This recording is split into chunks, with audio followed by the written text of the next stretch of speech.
making these sell in really nice shape for $300,000 to $400,000. This is the one you want, the coupe or a cabriolet. We won't get copyrighted. Wait on him to be quiet. Jeez, whenever he gets there. Already dripping. Thanks, Paul. I see what you were trying to do there.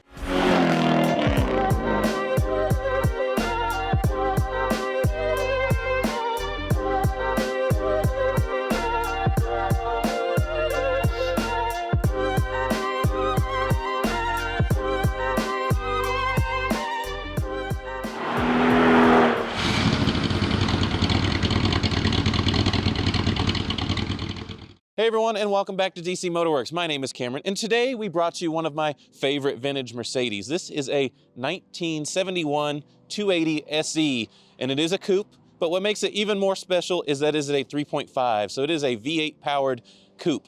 So what makes these super special is that they are very rare, and even more so the cabriolet models, making these sell in really nice shape for $300,000 to $400,000. And this one unfortunately suffered the fate of a lot of the old vintage cars, and that the fuel system turned into rust. So we'll go see that in just a minute, but first we're gonna go for a drive and pick up the all-important ethanol-free gas. So like I said, we just finished redoing the back end of the fuel system on this one. Thankfully, it did not damage the front end stuff like the injectors and stuff, as this is what's called a D-jet powered engine. Unlike most of the Mercedes and other European cars of the time that had the Bosch mechanical fuel injection, this is actually electronic. So it has basically what you'd see in a modern car with port injection. It has electronic injectors on each cylinder, and it has a control module, and it's a pretty trick system, but they only used it for a little bit in between the early Bosch mechanical and the later K-Jet. Those injectors can be pretty pricey. Just to get them rebuilt, I think it's a little over $300 a piece. And that times 8 can get pretty expensive, plus labor and so forth. This one had already had a newer style fuel pump installed, because the actual fuel pump that came with these is no longer available. Like I said, when rust gets in the fuel tank and in the fuel system, it can go through and damage a lot of things. And thankfully, it just took out the fuel pump on this one and came to us on a tow truck. Pretty quickly found out what it was, because as soon as you pulled the fuel pump out, you could see just rust flake was everywhere. And what that comes from is the fuel tank, and a lot of it to blame is cars that sit for one, but the ethanol fuel we have today also becomes very corrosive and eats up the inside of the fuel tanks, and that's where you end up with some very expensive repairs that can cost sometimes up to $10,000 if you have to go through the whole fuel system. But now we get to enjoy this beautiful car once again, and there's just nothing quite like these vintage Mercedes from the late 60s, early 70s. I know we've worked on and showed some videos on like an early Pagoda, which is very similar to this feel with the old thin rim steering wheel. You get all the bright work, and this one has been nicely restored. That you can see it's got a very nice dash pad, and especially this upper piece of wood trim tends to age very quickly because of its location right there in front of the glass in the sun. But all of this, even the seats, are in nice fresh leather that actually looks period correct. You've got this very cool old school column shifter, the factory Becker Grand Prix radio, so just a super nice car. But once we finish the work, we only put about 5 gallons in it, so we're going to go ahead and fill up the tank, because after doing fuel repairs, it is always good to see, especially if we've got a new fuel tank, is to fill it smack full and make sure there are no leaks, whether it just be fumes or actual liquid leaks. Since it came to us on a tow truck, it is a good chance also just to see how it drives, which right now it's feeling pretty good and proper. I would open the sunroof on this beautiful winter day here in Georgia, but we don't want to ruin the audio for y'all, but just take my word for it that cruising around with this with all 4 windows down, because it is the all-important pillarless coupe, that you can really enjoy a day like this. I will say, other than these old mirrors, they are pretty pitiful as far as the visibility department goes. See if cameraman can catch there. We've got a new fuel level sending unit in here also, and it has just touched the reserve where the little red reserve light has popped on.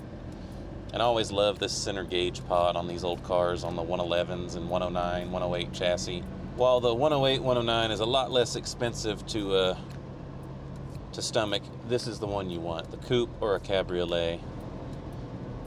Like I said, I mean, the values are pretty intense on them, but you can kind of find them all over the spectrum. There's a lot of converted cars, so there's some options there for, I think, just about every budget.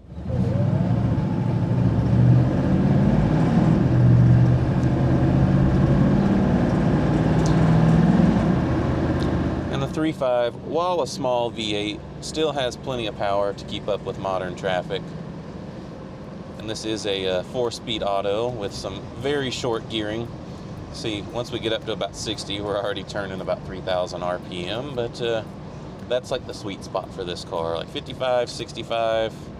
It's just where you want to cruise. Do note that the speedometer is a little jumpy there, so that may need to get serviced. But sitting here, everything is quiet and happy. Let's see if our radio works.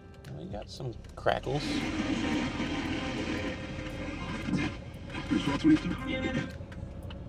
We won't get copyrighted, but look at that, radio still works.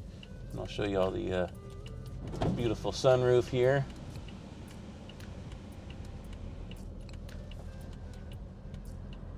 And this was in the days when Mercedes had a solid panel for the sunroof. It is not glass, it is a painted panel. And here we're pulling up to my favorite gas station because it carries high octane ethanol-free gas. So most of the ethanol-free you'll find around here is generally going to be like 85 octane and maybe 87.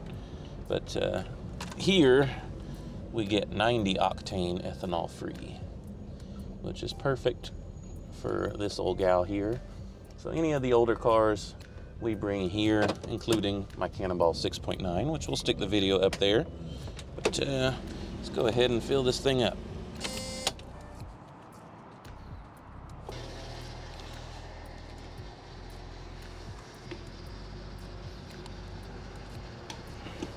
See if I can get it in here a nice way. Check out that Sirius gas cap. It is original, and I wish there was weight of vision, but it is quite the hefty piece. And it is the awesome old school where it's hidden behind the license plate, so it doesn't matter what side of the pump you pull up to. We do pay a little more dearly for fuel. It is $3.89 for the high octane ethanol free.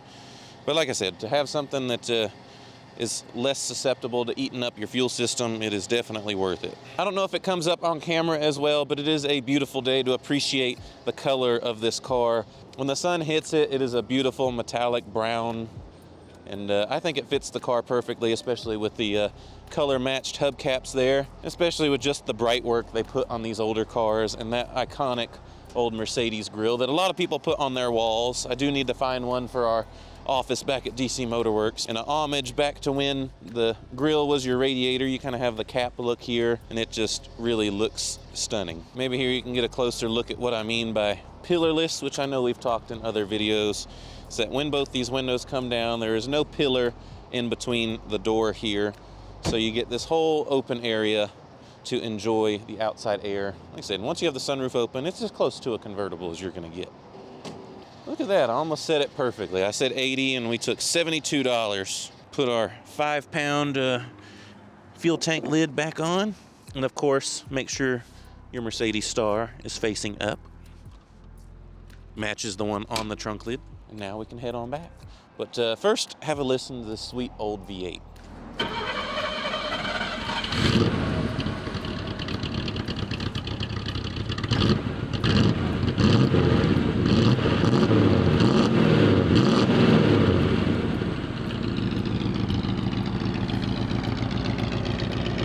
Really has that sweet vintage old school sound, and these were truly when Mercedes was something very, very special. You can tell just by everything you touch, just feels of quality and looks the part, even all these years later. But we'll just sit back for a moment and enjoy the ride.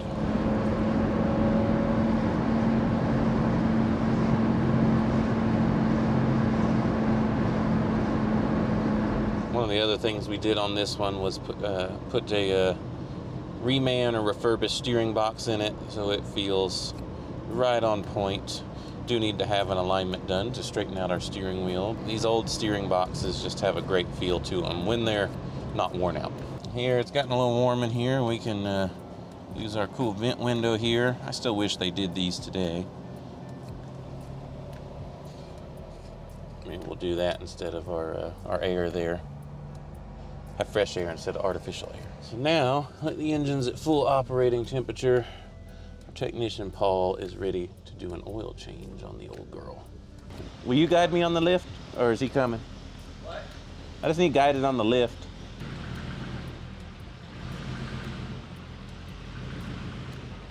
Those parts clear? Yep.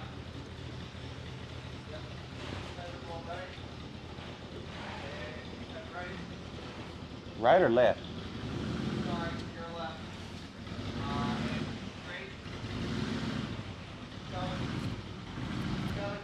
And how far up the tree do you want it? More. Yeah, keep going, keep going, keep going, keep going, keep going.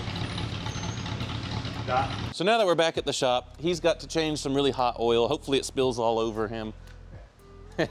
But here I can show you some of the old parts we have here. This is your old fuel tank, which we'll slosh around in a moment. So this is your fuel level sensor, and you can see just some of the corrosion that's on the bottom of this, and oh, you can hear it there. That should float, but it's not floating anymore. There's a little slider in here that floats with the fuel level, but that's not working. And this is your fuel tank strainer. So this lives at the bottom of the fuel tank and is for just that, to strain the fuel before it gets to the fuel pump and fuel filter. You can see the discoloration. I mean, we cleaned off most of the flakes and stuff. What else we got here? So that's where your level sensor lives, is right there up top. But let's move this and we'll let y'all listen to that fuel tank real quick. These are some of the other parts we replaced. This is your steering coupler while I'm doing that. So this goes in between the steering column and the steering box. And they've got these bushings on either side here, and you can see the bushings totally missing. So this will create a lot of play in the steering. Oh yeah, listen to that. Wait on him to be quiet. Jeez, whenever he gets there. Now there, stop for a second. So, you can hear, I mean, there is the sock kind of in there floating around, but lots of stuff floating around in there. Yeah, I don't know, can we get to, how good is your cameraman? So that is your strainer. You can see all the rust flakes. So there you go. You can see why one of the things we do is to run the ethanol-free fuel. There is no perfect solution for this. You know, there's stabilizers, there's treatments, there's, you know, do you say run the car and empty, or, you know, pretty much it's don't let it sit. Just continually run fuel through it and make sure your car stays happy. But like I said, that's some of the things we do to try and prevent it. Run the E0 fuel, try and find a good additive, but most importantly, drive your car, enjoy it. That's what it's meant for. So here you can see our nice fresh fuel tank, which is actually still available from Mercedes, which was quite shocking. It was not inexpensive. I think it was about $1,000, but for most of the cars we do this on, 123s, 124s, 126s, you can't get tanks for them anymore. And a lot of these you can't send out to companies to have them cleaned and coated either, because there are plastic baskets in there that house like the sending unit and some of the other stuff, and it will not do well with that. But here you can see where we've modified it to get the newer style fuel pump. And so this is more like the 80s stuff. But you can crawl around under here and just see how nice this car is. Everything is nicely coated, and it has been very well cared for and restored. And like I said, if you come up this way, you can see we got our freshly rebuilt steering box. We've got some cleanup to do under here still. And like I said, Paul's about to change the oil, which is already dripping.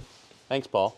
I see what you were trying to do there. But again, just a super nice, well-kept car. Well, I hope you all have enjoyed checking out the 280 SE 3.5 Coupe as much as we've enjoyed having it here. And even if we don't have to wait on parts for weeks and months at a time, it is beautiful to look at. And again, we hope you enjoyed this as much as we have. Like, subscribe, all that fun stuff if you want to see more. Don't forget that bell icon, and we'll see you on the next one.